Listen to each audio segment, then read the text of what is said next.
Count them. That is 3 race wins in a row. 4 on the season, becoming NASCAR's win leader on the season. And he has, I think, 11 or 12 stage wins. And the most stage wins all time in a single season is 19. At least that's what they showed on the NBCSN thing. So that means that probably by the end of the season, if he keeps racing the way he's racing, he is going to break the single season record for most stage wins. Kyle Larson is owning NASCAR and he's winning so much that like on social media and stuff you will see people complaining about how much he is winning. He has reached the point of being so good that he has people preying on his downfall.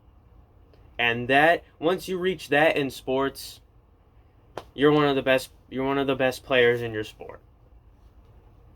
That's a fact. You're one of the best players in your sport. He is just so dominant that it's making people angry, and I cannot enjoy it enough. It is so fun to watch people get upset when he wins. It is so fun for people to get triggered. It is just so fun to see this because I never get to have this. I never have had it with the Pacers, Colts, Red Wings, or Tigers on my while being alive, and stuff. I mean, when the Red Wings were good, I was 2. When the Tigers were good, I was 6. When the Colts were good, I was 1. When they won their last Super Bowl, and when the Pacers won their last championship, I wasn't even born.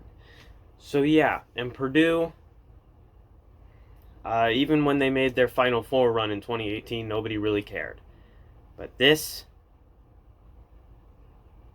I finally get to have something to where I can enjoy it, making a championship run, and just experiencing a dominant season by a team that I support.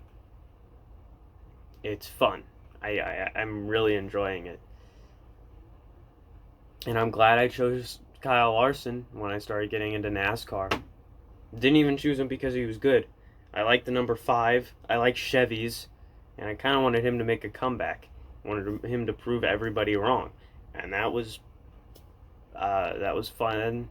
That was a fun thing for me to choose, so I chose him. And now he's making a championship run.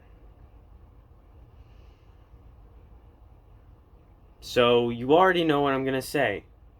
Let's make it 4 in a row.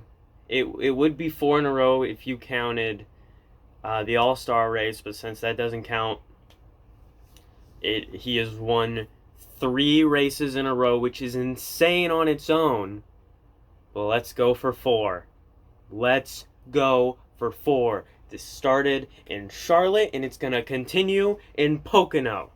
Pocono won on Saturday. Next Saturday, extending the streak to 4 in a row. And then on Sunday, extending it to 5 in a row. And then the next week, and the next week, until we get to the end of the regular season.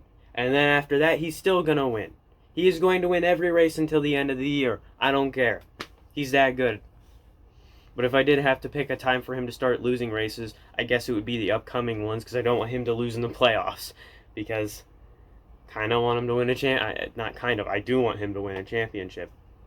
And if I had to pick one last place for him to get a win, it'd be an Indy at the Brickyard 400, and that'd be my pick.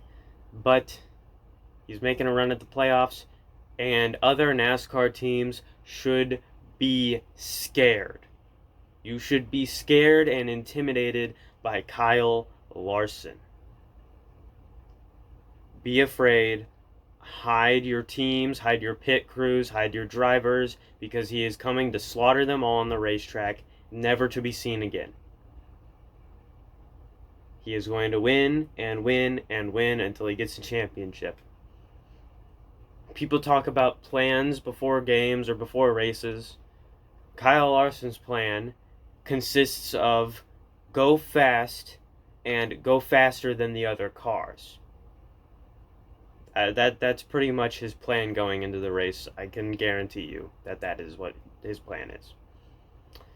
Also, my other driver, Chase Elliott, had a not so fortunate day, finishing, I believe, 16th right? No, not 6. I feel like it was outside of the top 10. He was all over the place. At the start of the race, I thought he was going to have a really dominant car. Because at the start of the race, his car just looked really fast. Just off the start, then he was going too wide and he just wasn't handling right. And he didn't finish super, super good, I believe. I think it was outside of the top 10. I know at one point, I know he won stage 1. And at one point he was in the top 5 and the top 10. But I feel like he finished outside of the top 10. But he had issues with his car today, I'm pretty sure. Kyle Larson, from the start, you could tell his car is just ready to go. Like, he was right up against Kyle Busch, right there, just waiting for an opening. Kyle Busch gave him an opening. He went through, and off he went, and he won. But yeah, I do wish Chase Elliott finished second again. Or won. I mean, either of them winning is a good day for me. But it was a not so good day for Chase Elliott. But it's okay because he's going to rebound at Pocono. So there's no reason he should be concerned. He's going to rebound at Pocono and it's going to be all good. I think the season's going pretty well for everybody. At least everybody that I support. Again, my ideal Final Four is Kyle Larson, Chase Elliott, Denny Hamlin, and probably like Kyle Busch or Martin Truex Jr. That's my ideal Final Four. That's my ideal finish of the championship. Because I feel like all those guys would just make an amazingly good race. All of them trying to win a championship, competing and racing their hardest. It would be such a freaking good race. It'd be so entertaining. I mean, you'd have Kyle Larson trying to win his first championship after being kicked out of NASCAR for a whole season and then getting reinstated this year. Then you have Chase Elliott trying to go back-to-back. Then you have Denny Hamlin trying to get his first championship in so freaking many tries. And then you have Kyle Busch or Martin Truex that are... The reason I picked those two are because they're just really good drivers. I enjoy watching them drive. I don't know why. But Martin Truex, Kyle Busch, Kevin Harvick, like those guys, I just enjoy watching them drive. I don't know why. They're just fun to watch. So yeah. Going for 4 in a row at Pocono on Saturday. I'll see you guys next time. As always, I'm not funny, and if I were you, I'd bet I would join the Hendricks Motorsports bandwagon in general before it's too late. I hopped on it at the very beginning of the season when I started getting into NASCAR without knowing how good anybody was. So I kind of not on purpose, I just kind of inadvertently jumped on the bandwagon without knowing that it was a bandwagon, which is probably the best dumb luck that I've ever had. But everybody else, the last call for trying to jump on the bandwagon, because pretty soon it's going to become a very large bandwagon. Going to be a lot of people on it. So yeah, see you guys next time. There's the 2-2. Oh, and he went too far.